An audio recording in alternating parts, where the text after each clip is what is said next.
Good morning, thriving warriors and those who wish they were. Alexa, good morning. Today is Tuesday, August 16th. It's 6:19 a.m. In Pahrump, it's 77 degrees Fahrenheit with partly cloudy skies. Today, you can look for some sun and thunderstorms, with a high of 100 degrees and a low of 77 degrees. Excellent. Okay, thank you. Okay, so here we are, Novum Thriving Warrior Career Services Department. Our job, our goal, our mission is to help you get from where you are to someplace better. And we do it many ways, one of which is this morning little video, where we leave these little breadcrumbs for you to follow. Just a 10-15 minute little video to get your day started, get you aligned so you can be marching off in the right direction. And good morning, Greg. How are you? Good morning, Greg.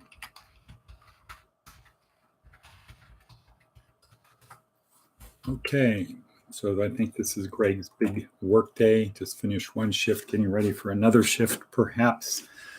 Okay, a lot to do today. It's 1 minute, 40 seconds into it. Yesterday, one of the opportunities was to watch a video from Yuval Harari, Why Humans Control the Planet. We'll talk a little bit about that. The message today is something that is in today's support video, which is down below in the notes down below. You can click on the link. Don't forget to subscribe and push the alarm bell so that you know when these things are happening.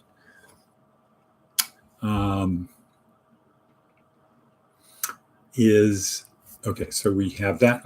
Paraphrasing something that was in there that is attributed to Albert Einstein, though I'm not really sure. However, a lot of people say a lot of things, or people say a lot of things. So the person paraphrasing Albert Einstein was, negativity can find a problem for every situation.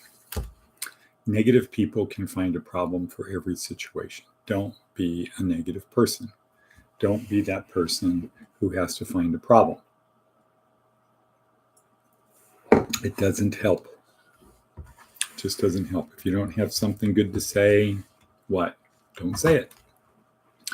Okay, that's number one, our little breadcrumb there.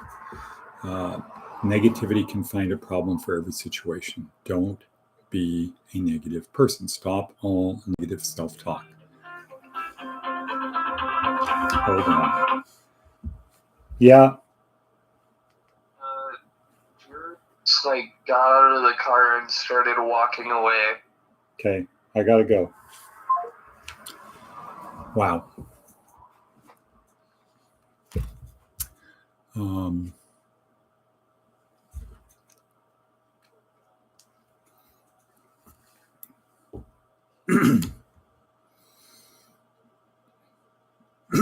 Wow. Okay. Don't be a negative person. Don't be negative around other people. Whatever the problem is, whatever that problem is, it can wait. Guys, take a step back, stop, breathe, focus, plan, think, then act. Don't react and cause this chain effect again across the board for everyone else. Okay? If a guy's having a panic attack and you don't know what to do, you call 911. You tell him to sit down. You say, breathe, just breathe. Think of something good. Okay, not that hard. Okay, this is only life, people. It's nothing serious, nothing really important. It's just life. Okay. Yesterday, I have an opportunity to focus on a thing we call a pop-up store. Maybe not anymore, depending upon that call that just occurred. thoughts matter. So if somebody decides they're going to get out of the car, something's going on up here, something's going on up there, just calm those negative thoughts. It's only life. This too shall pass. All right, we're at 522 in. Let's talk a little bit about Yuval Harari. Yuval Harari, why do humans control the planet? Why do humans control the planet? Because only humans can work cooperatively in large numbers. There are some animals that can cooperate inflexibly in large numbers, ants, bees, etc., termites. They don't have the ability to really change how they do things. They can't really adapt well to their environment, but they cooperate in large numbers. Humans cooperate flexibly in large numbers. They're the only ones who can. Other social mammals, social animals, can cooperate flexibly in small numbers. Chimpanzees, for example, wolves, dolphins, whatever. They can cooperate flexibly in small numbers. They can respond to those around them. Only humans can cooperate flexibly in large numbers. And how do we do that? We do that because we alone are able to invent stories that we believe. And we've invented a lot of stories. We've invented stories about government, countries, cities, laws, religion, did I say money? Those are all fictional stories that we create. And if we create a story and we believe it, we can then cooperate flexibly to make it happen. Okay, what else? How are we able to flexibly, how are we able to create fictional stories that other people can believe? We have imaginations. Only we're the only animal that also lives in a dual reality, a factual reality and a fictional reality, subjective reality. Factual reality, this is Earth, this is a door, this is a mouse. Fictional reality, this little green piece of paper is actually worth $1. I can go into 7-Eleven, use this green piece of paper, and buy a banana. Because we believe it's worth $1 and you can buy a banana with it. No other animal on earth would do that. So as Yuval Harari says, yes, chimpanzees can trade. You have a banana, I have a coconut. I will trade you if I know who you are.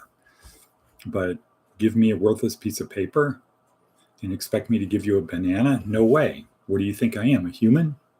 So now the question is, why do we have imagination? And the answer seems to be because we have more neurons, a lot more neurons than any other animal. And why do we have more neurons? Well, according to Susanna,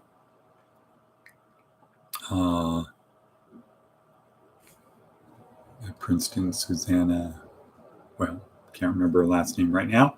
According to her, actually 2 for $1. Okay, wow. 7-Eleven, 2 for $1. I thought it was 1 for $1. Boy, that's a good price. Good. So, Susanna Argilano, is that it?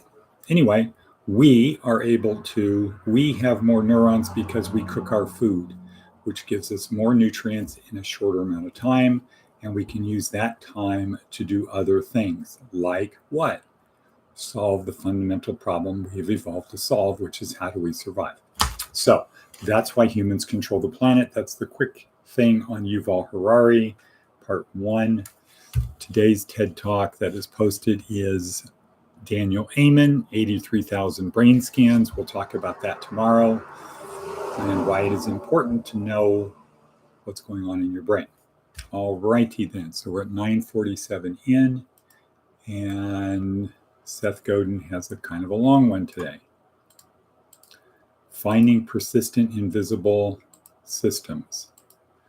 Plastic was inevitable. It took hundreds of years to perfect, but we built a system based on profit, convenience, productivity, and markets. Markets are extremely good at sniffing out problems that can be solved with transactions. If people care enough to buy something to fill a need, someone else is likely to try to make that thing. Along the way, this market need sensing mechanism leads to factories, to retailers, and to marketing. No one is in charge, no one stays on top forever, and the outputs of the system keep shifting. More of what the capital markets, part of the labor market, and most of all, the consumer market demands. And so plastic is inevitable. It makes it easy to manufacture and ship some things. It can increase productivity. It can lower cost. It makes the retail process more convenient, and consumers love convenience. Last year, Earthlings manufactured and used 1 trillion plastic bags. The manufacture and disposal of plastic had enormous cost to people and the places we live. But plastic persists as a commercial solution because the system is invisible and resilient.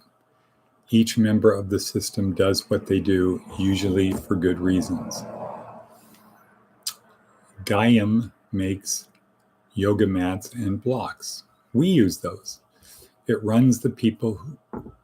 run by people who care about their impact on things and their customers environmentally aware. Yoga blocks are made of semi-hard foam, but they last a long time, and most of their customers are okay with that trade-off. But those blocks are then shrink-wrapped in plastic, and then the plastic shrink-wrapped foam blocks are wrapped in a relatively thick plastic marketing band to make them easier to display at the store. And then, if you buy the blocks from Amazon, the shrink-wrapped, belly-banded blocks are put in a plastic bag before being shipped to you. Hygiene says they'd rather not do this, but the retailers they depend on require them to. And the retailers say they'd rather not require this, but it would increase prices and perhaps decrease sales if they had to rely on store personnel to hand sell them. And Amazon uses a stopwatch and a spreadsheet to figure out what's cheaper and faster. And so a system. Plastic is just one example. Industrial and cultural systems are all around us, with all the participants doing what they're encouraged to do and furthering the work of the system. Systems almost never change voluntarily. They rarely change because some of the participants in the system decide that they would prefer new rules. Systems change when their inputs change and when the rules change. In this example, the moment we change an appropriate price for plastic, the moment we charge an appropriate price for plastic, incorporating the significant costs of disposal and climate change, the system will notice and act appropriately. Every system we live with has already been altered by the needs of some of the people impacted by the system. As impacts grow, the number of people affected grows as well. Systemic problems require systemic solutions. Okay, that's a long one worth pondering. We don't have time to ponder it right now, though, because we're at 13:48.